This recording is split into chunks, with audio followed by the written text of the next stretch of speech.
제가 어제 그 사사기 15장을 말씀드릴 때 전반전을 끝냈다 이렇게 말씀을 드렸죠. 전반전의 결과가 어땠다 했죠? 참패를 했습니다. 사실은 삼손이 턱뼈를 가지고 이기긴 했지만은 결과적으로 볼 때는 참패예요. 왜냐하면 원맨쇼에 불과했다. 유다 지파에게 도움을 청했지만은 유다 지파도 응대를 하지 아니하고 혼자 했기는 했지만은 팀워크가 전혀 없었고 원맨쇼를 했다. 그래서 사실 참패였다. 이렇게 제가 진단을 했죠. 그것에 대한 변함이 없습니다. 자, 오늘은 이제 후반전을 좀 봐야 되겠어요. 이제 사사 삼손의 후반전의 스토리인데 여러분 좀 기대가 되신가요? 이 스토리를 아시는 분들은 이 삼손의 스토리가 어떻게 되겠지만은 자, 내일 이제 최종 결과가 나오는데 오늘 후반전을 한번 시작을 해봐야 되겠는데 자, 1절 말씀을 한번 봅시다. 같이 읽어볼까요? 자, 시작. 삼손이 가사에 가서 거기서 한 기생을 보고 그에게로 들어갔더니. 자, 전반전과 크게 다를 바 없는 포메이션을 유지하고 있습니다. 왜냐하면은 여러분 14장 1절로 가시게 되면은 굉장히 비슷해요. 자, 삼손이 거기에 어디에 내려갔다 했습니까? 딥나에 내려가서 거기서 블레셋 사람들의 딸들 중에서 한 여자를 보고 16장 1절 다시 보면은 똑같죠. 삼손이 가사에 도시만 바뀌었을 뿐이지 그가 했던 그 패턴이 동일합니다. 여러분 여기서 우리가 메시지를 하나 받으셔야 돼요. 악을 저지르고 혹은 그 삶의 그 패턴이 동일한 패턴이 반복되는데 뭔가 삶의 변화가 없다. 그러면 악의 순환고리를 끊으셔야 됩니다. 우리가 어떤 일을 할 때에도 왠지 많은 갈등들이 일어난다거나 희생과 헌신이 없이 뭔가 조금 그 사이클 자체가 이렇게 패턴이 이상한데 반복되는데 열매가 없어요. 반복되는 삶을 살아가는데 뭔가 지쳐요. 반복되는 삶을 살아가는데 열망이 사라져요. 그럼 여러분 하나님 앞에 무릎 꿇으셔야 됩니다. 그런 악의 순환고리가 이 삼손이 서서히 내려가는 패망의 원인 중에 하나라고 저는 봐요. 감독의 전술이 참 중요한 것처럼 4-4-2 포메이션이 안 되면 뭘로 바꿔야 돼요? 4-2-3-1로 바꾸든지 4-5-1로 바꾸든지 다양한 삶의 패턴과 변화를 바꾸셔야 됩니다. 여러분의 삶 속에서 이 악의 순환고리가 이어지고 있다면 빨리 경고의 메시지를 받으셔서 어떤 방식을 써서든 바꾸셔야 되죠. 자, 이 사사기 기자는 이 삼손의 잘못된 행위를 지적하는 방식을 2절과 3절에 암시를 하고 있어요. 자, 우리가 2절과 3절을 한번 같이 읽어보고 무엇을 암시하는지 한번 보십시다. 같이 읽어볼까요? 시작. 가사 사람들에게 알려짐에 그들이 곧 2절입니다. 시작. 가사 사람들에게 삼손이 왔다고 알려짐에 그들이 곧 그를 애워싸고 밤새도록 성문에 매복하고 밤새도록 조용히 하며 이르기를 새벽이 되거든 그를 죽이라 하였더라. 자, 3절까지. 삼손이 밤중으로 누워있다가 그 밤중에 일어나. 거기까지입니다. 자, 무슨 암시일까요? 밤입니다. 사사기 기자는 지금 어둠이 짙게 내리 깔린 이 분위기를 이야기하는 거예요. 밤이라는 단어가 몇 번, 자, 자녀들과 한번 찾아보세요. 집에서 밤이라는 단어가 몇 번이 있는지. 예, 찾으셨죠? 애들하고 이렇게 고사리 같은 손으로 한번 찍어보세요. 여기 보니까 2절에 밤새도록, 그리고 매복하고 밤새도록, 그 다음에 3절에 보면 밤중까지 누워있다가 그 밤중에 일어났다. 여기 밤이라고 하는 단어를 4번을 강조하면서 지금 이 사사 삼손의 주변에 그리고 이 전체적인 분위기가 굉장히 어둠이 짙게 깔려 있다는 것을 암시하는 겁니다. 사사기 기자는. 그런데 이 사사 삼손이 마치 그 성적인 방탕자로서만 살아간 것은 아니라고 제가 계속 말씀드려요. 그의 근면에는 그 근저에는 하나님의 나라에 자기를 부르신 그 소망이 일어났다가 사그러들었다, 막 이렇게 반복이 되는 것 같아요. 그래서 여기 3절을 중반절에 보니까 다시 읽어볼게요. 삼손이 밤중까지 누워있다가 그 밤중에 뭐 했어요? 일어났습니다.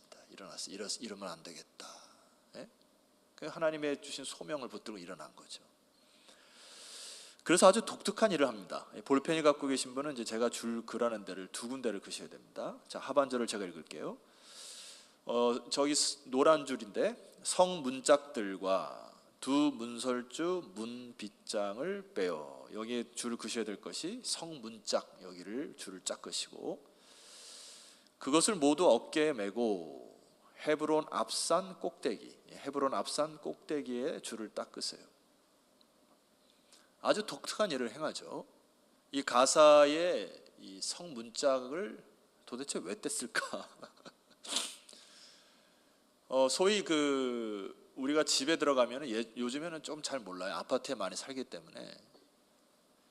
예전에 그 시골에 살다 보면은 집을 평생 동안 하나 이렇게 지어 사는 게 굉장한 아주 큰 일들이었죠. 그래서 집을 딱 사면 자기 명패를 달고 좋아하는 것들을 그 대문에다가 막 새기기도 하고 모양을 새기기도 하고 그런 일들을 했죠. 여기 성문짝이라고 하는 거는 고대 근동 지방에 그 도시의 상징과 같은 곳이 바로 성문짝입니다. 그러니까 그 도시의 상징에 뭐 신의 형상이라든지 뭐 그 성의 슬로건이라든지 이런 것들을 막 달고 이 성은 이렇게 존재한다라고 하는 히스토리까지 있었던 문짝인데 그것을 뺐다는 거예요. 그리고 두 문 빗장을 빼어서 어디로 갔다 했습니까?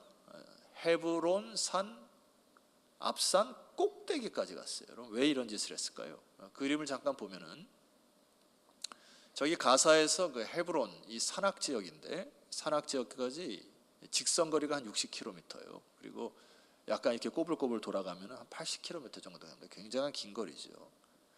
가까운 데 가서 가도 되잖아요. 좀 사람인줄 아무리 힘이 세도 굳이 60km를 그거 들고 갈 이유가 뭡니까? 여기 헤브론이 상징이 있습니다. 헤브론은 무슨 땅이죠?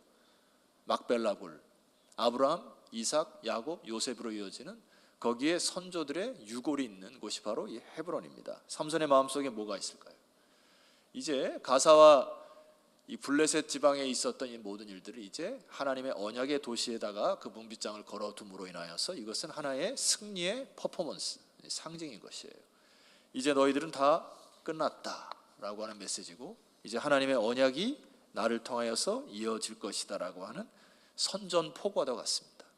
아쉬운 것은 팀플이 좀 약한 이 삼손이 여전히 혼자 문빗장을 들고, 자, 블레셋 사람들에게 있어서는 굉장히 이것이 두려운 존재였을 겁니다. 왜냐하면은 저 삼손이 여우 300마리를 잡아다가 우리 밭을 쑥대밭을 만들었고, 저 삼손이 나귀 턱뼈 하나로 껄껄껄 웃으면서 1000명을 무찔렀던 삼손이 그 도시의 상징인 문과 빗장을 등에 지고 헤브론이라는 땅으로 간 것이 소문이 다 났을 거예요. 이거는 선전포고입니다.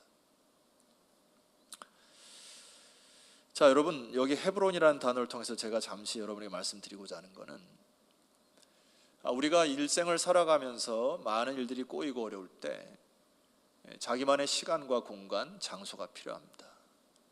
목사 같은 경우는 뭐 연말을 앞두고 기도원을 올라간다거나 해서 내가 하나님 앞에서 악의 고리와 순환의 고리가 무엇일까, 열매가 맺혀지지 않은 이 문제가 무엇일까를 고민하는 그런 장소와 시간이 필요하듯이 여러분의 삶의 현장에서 이 헤브론과 같이 하나님 앞에 상징적인 시간과 장소를 떼어놓으시고 결단하시면 좋겠어요. 뭐 월차를 내시든 아니면 연말에 연차를 내시든 하셔서 개인적으로 하나님 앞에 좀 마음을 다잡을 그런 것이 좀 필요하다는 생각합니다. 자, 이제 오늘 하나님께서 우리에게 주실 영적 메시지를 좀 받아야 되는데 여기까지는 이제 히스토리였고 삼손의 결정적인 실수 하나가 나오면서 삼손의 이제 마지막 스토리가 이제 진행이 됩니다. 그 부분이 4절 말씀이에요. 저와 여러분 함께 읽어보시죠. 자, 시작. 이후에 삼손이 소래골짜기에 들릴라라 하는 이름하는 여인을 사랑하매. 자, 여인을 사랑한다는 것이 뭐 잘못입니까? 사랑한다는 것이 뭐 여인을 사랑하면 어때요? 뭐 이렇게 얘기할 수 있지만은 그 전에는 가사에 사는 여인을 보고 뭐 어디에 사는 여인을 보고 이렇게 들어갔어요. 아마 전략적인 마음이 있었던 것을 제가 여러분에게 언급을 드렸지만은 여기에 여인을 사랑했다라고 하는 것은 안목의 정욕으로 사랑한 것이에요. 순수하게 사랑하는 게 아니고, 자, 우리가 사랑이라는 것은 사실 쌍방통행이 돼야 되죠. 제가 청년들한테 설교를 하면서 그런 얘기를 합니다. 데이트를 하거나 할 때 하나님 앞에서 이 믿음을 가진 인격적인 사람을 기본적으로 사귀어라, 이런 얘기를 하는데, 사실 결혼을 하는 조건이 뭐죠? 서로 쌍방간의 사랑이 있어야 되죠. 근데 여기는 지금 삼손이 들릴라에 대한 안목의 정욕, 이게 소위 이제 우리 얘기로 하면은 눈이 멀은 거예요. 눈이 멀어서 그 여인에게 들어갑니다. 참 안타까운 부분인데 007 영화를 보게 되면은 그 영웅 스토리들, 이 007이 대부분 중간에 여자한테 눈이 한번 멉니다. 그래가지고 여러분 007에는 항상 여자가 옆에 따라 붙는다는 사실을 딱 보세요. 저 여자가 복선이구나, 딱 느끼죠, 007 영화를 보면은. 자, 그런데 이 들릴라가 마지막 그 삼손의 타락의 시작이에요. 안목의 정욕에 빠진 거. 자, 그런데 이 들릴라 역시 들릴라가 삼손을 사랑한 게 아닙니다. 자, 5절 말씀 보면은 제가 좀 이거를 좀 따져봤어요. 들릴라가 왜 삼손을 팔아넘기려고 했을까? 여러분 5절을 쭉 보시면 힌트가 나오죠. 왜 팔았죠? 맨 마지막에 보면은 5절 하반절에 보니까 각각 은 1,100개씩을 내게 주리라, 이렇게 했어요. 자, 블레셋 사람들의 방백들이 5개 성읍입니다. 가사, 가드, 아스골론, 아스돗 이렇게 해가지고 한 5개 성읍의 대표들이 와가지고 여기 각각 은 1,100개씩을 준다고 하면 도대체 몇 개의 은을 받았다는 소리입니까? 5,500개. 5,500개를 산술적으로 오늘 우리 시대에 얼마나 될까를 제가 한번 따져봤더니, 한 사람이 한 10년 동안 한 푼도 안 쓰고 모으는 금액 정도 됩니다. 예를 들어서 연봉이 5천 정도가 되는 사람이라면 한 5억 정도의 이 분량의 눈이 멀은 겁니다. 들릴라도 삼손을 사랑한 게 아니에요. 돈의 탐욕에 눈이 먼 거예요. 여러분, 사람이 이렇게 패망할 수 있는 게 이 정욕적인 그것을 컨트롤하지 못하면 패망합니다. 오늘 우리가 이 생을 살아가면서 돈의 눈이 먼다거나 육체적인 쾌락의 눈이 먼다거나 이 세상의 자랑의 마음이 먼다거나 하는 것을 이 아침에 하나님 앞에 자복하시기를 주 이름으로 축원합니다. 이것이 여러분의 인생을 망칠 수 있어요. 자, 그렇다면 제가 이제 여러분에게 2가지 영적 메시지를 주고 설교를 좀 마감할까 합니다. 자, 첫 번째 메시지는 이 들릴라라고 하는 여인의 이름을 혹시 아시는 분 계세요? 들릴라. 삼손은 무슨 뜻이었죠? 태양. 삼손은 태양이라는 이름이고, 이 들릴라라는 여인의 이름은 2가지 의미를 갖고 있습니다. 첫 번째는 방탕한, 그리고 음란한, 이런 의미를 갖고 있어요. 자, 그래서 이 들릴라가 방탕한, 음란한 이 메시지를 통해서 삼손을 유혹하죠. 자, 6절 말씀을 함께 읽으셔야 됩니다. 자, 함께 읽읍시다. 시작. 들릴라가 삼손에게 말하되 청하건대 당신의 큰 힘이 무엇으로 말미암아 생기며 어떻게 하면 능히 당신을 결박하여 굴복하게 할 수 있는지를 내게 말하라. 사실 이게 대놓고 말하라고 하는 거죠. 삼손이 이것을 알았어야 됩니다. 이게 이 사람이 나를 넘어뜨리려고 하는 것을 알았음에도 불구하고 굉장히 마음속에 교만함이 있었던 것 같아요. 그래서 너 정도까지 사랑하니까 그런 거 대수롭게 여기자는 것 같은데, 사탄이 여러분들의 약한 점을 누구보다 다 잘 압니다. 모든 인생이 아킬레스 건과 같은 것이 다 있어요. 어떤 사람은 돈에 약하고, 어떤 사람은 성적인 유혹에 약하고, 어떤 사람은 명예욕에 약하고, 어떤 사람은 자기가 영웅이 돼야 되는데 자꾸 끄집어내리면 참 힘들어하고, 관계 속에서 약해요.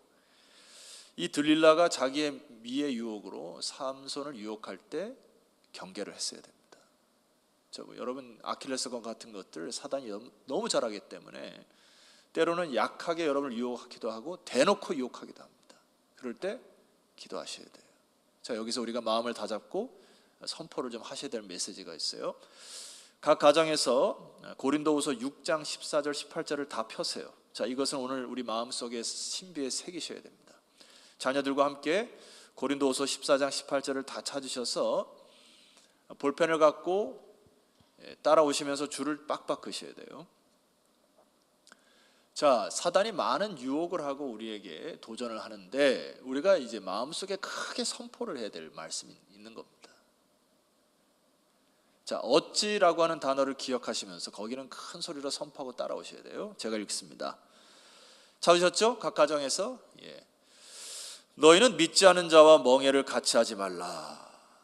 의와 불법이 다 같이 어찌 함께하며 어찌 함께할 수 있느냐. 사단의 유혹과 경계를 물리치란 말이에요. 빛과 어두움이 다 같이 어찌 사귀는가. 15절 그리스도와 벨리알이 어찌 조화될 수 있는가. 믿는 자와 믿지 않은 자가 다 같이 어찌 상반할 수 있는가. 16절 하나님의 성전과 우상이 다 같이 어찌 일치가 되리요. 그럴 수 없다는 얘기예요. 우리는 살아계신 하나님의 성전입니다. 아멘입니까?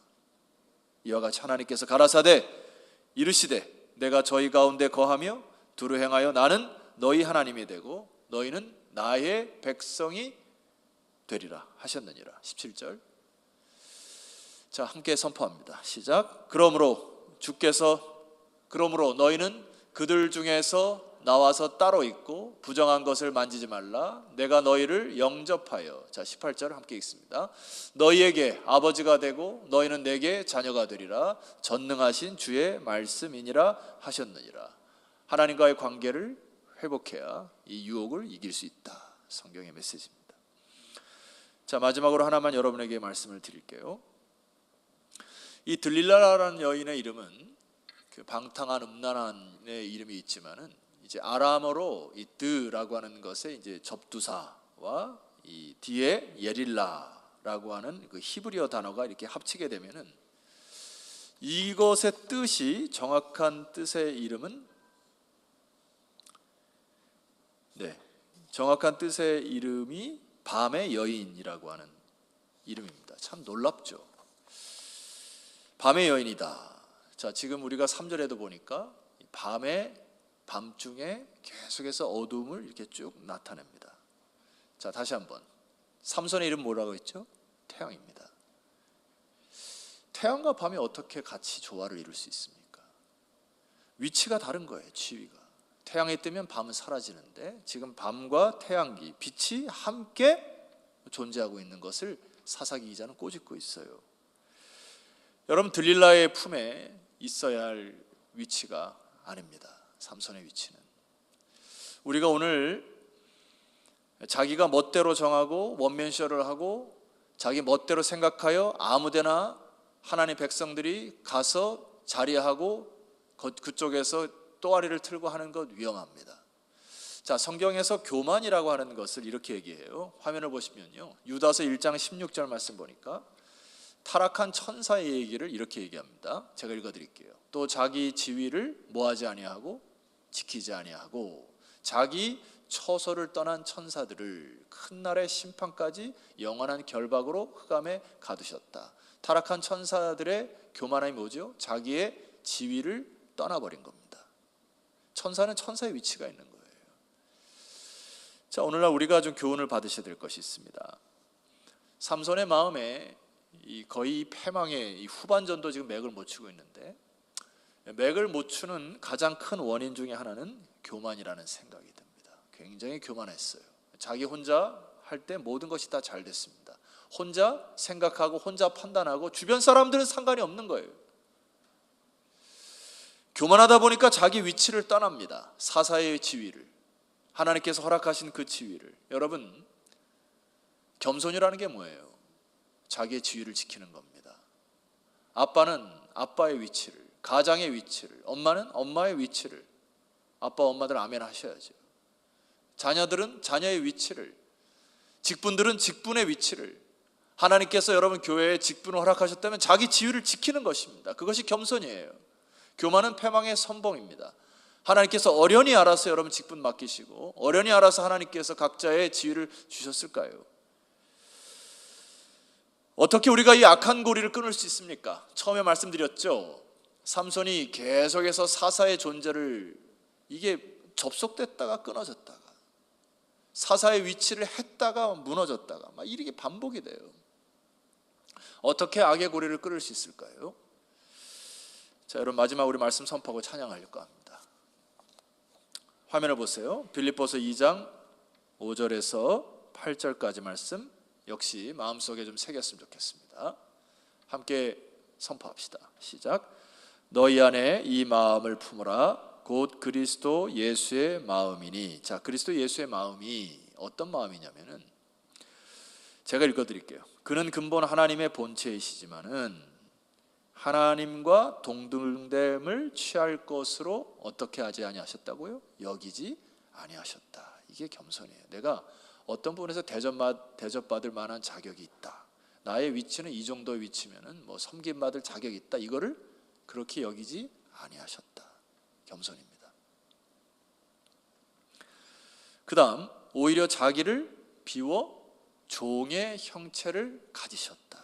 두 번째입니다. 겸손이라는 것은 종의 형체를 가지는 거예요. 여러분 교회 리더십이라는 게 뭡니까? 담임 목사는 CEO가 아니에요. 수많은 중직자들은 이사나 임원들이 아닙니다. 결과적으로 교회 리더십은 더 낮아지고 여기 종의 형체를 가지는 것이 리더십이에요. 그래야 교회가 삽니다. 그래야 여러분 악의 고리를 끊습니다. 주님께서 사람들과 같이 되신 것처럼 종의 형체를 가질 때 생명력이 움돋게 되어 있어요. 마지막인데 예수님이 사랑의 모양으로 나타나사 자기를 낮추셨고 죽기까지 뭐 하셨어요? 복종하셨습니다. 오늘 이 리더십을 또 여러분의 삶 속에서 하나님 우리에게 아버지 되고 여러분은 하나님의 자녀가 됨을 믿습니까? 자기의 위치에서 자기의 권리나 자기의 주장을 하는 것을 자꾸 내려놓으셔야 돼요. 그리고 하나님께서 허락하신 자기의 위치를 잘 지키십시다. 그럴 때 하나님께서 부으시는 부흥의 역사를 경험할 거예요.